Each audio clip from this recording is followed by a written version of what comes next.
Dans les écoles de Villeurbanne, ce sera sandwich jusqu'à fin mai. La grève des cantines continue. Le collectif des victimes de Dentexia manifestait aujourd'hui notamment à Lyon. Enfin, 600 face à Monaco. Qui c'est le patron? C'est Lyon.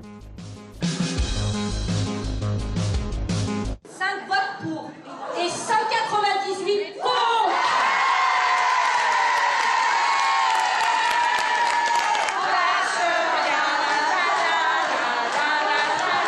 La grève des cantines reconduite jusqu'au 31 mai lors d'une assemblée générale ce matin à Villeurbanne. Décision prise à une écrasante majorité après le rejet des dernières propositions de la ville. La hausse des salaires reste le point d'achoppement. La CGT, la Confédération de Paris, disait qu'en fait depuis 2010 nous avions perdu 6% du point d'indice. Nous demandions le rattrapage de 6% du point d'indice. Monsieur Hollande a octroyé 1,2. Monsieur le maire vient de proposer 1,2 en plus, avec comme condition de se prévenir en cas de grève 48 heures à l'avance, que les agents ont refusé tout de suite. Le maire socialiste Jean-Paul Brett était pourtant venu en personne ce matin tenter de convaincre les grévistes, en vain. Il pointe désormais le principe de ces débrayages du Nord qui bloquent le service sans pénaliser trop lourdement les agents. Elle pénalise les agents mensuellement entre 40 et 100 euros. Je veux dire, et évidemment, quand on voit quand même ce que ça peut faire au niveau de la baisse de qualité du service public et de restauration, c'est quand même sans commune mesure. Donc il faut aussi que les gens aient conscience de cela. On appelle un peu à la responsabilité. Vous avez conscience quand même du ras-le-bol des parents là, au bout de plus d'un mois de grève? Bah écoutez, nous on a rencontré des parents d'élèves et on a été soutenus. Après qu'ils soient exaspérés, on peut le comprendre, mais voilà.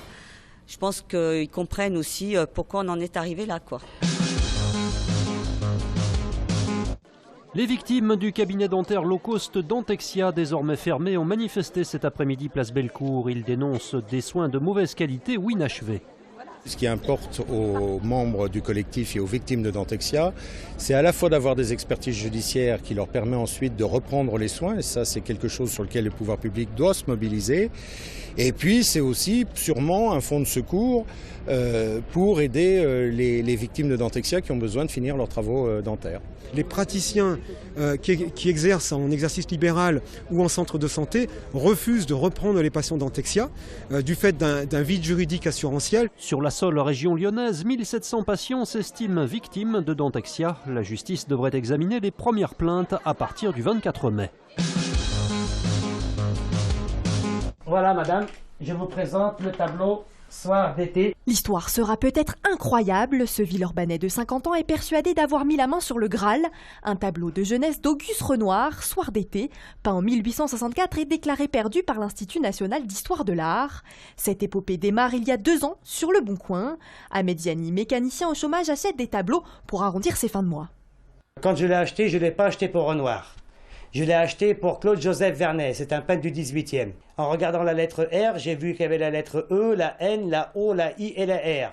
Depuis, il a remué ciel et terre pour faire authentifier son tableau jusqu'à dépenser toutes ses économies, plus de 25 000 €.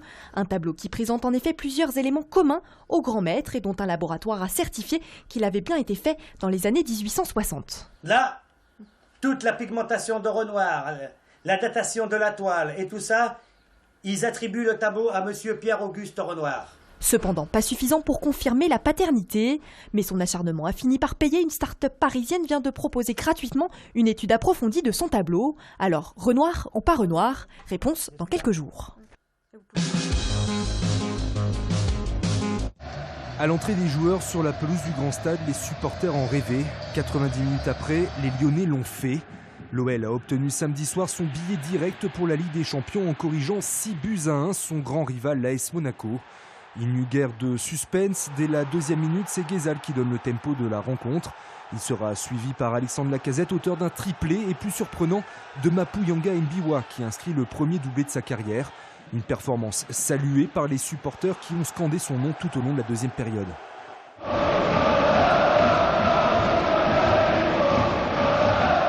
Ça fait plaisir, c'est chaleureux. Donc.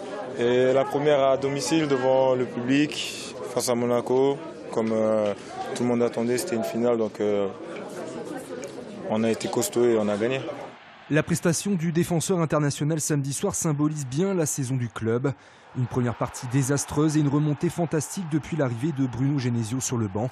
Cette victoire, c'est aussi un peu la sienne. Oui, je suis très heureux, vous l'avez vu sur les buts quand même. Non, je suis très heureux, mais je reste tranquille.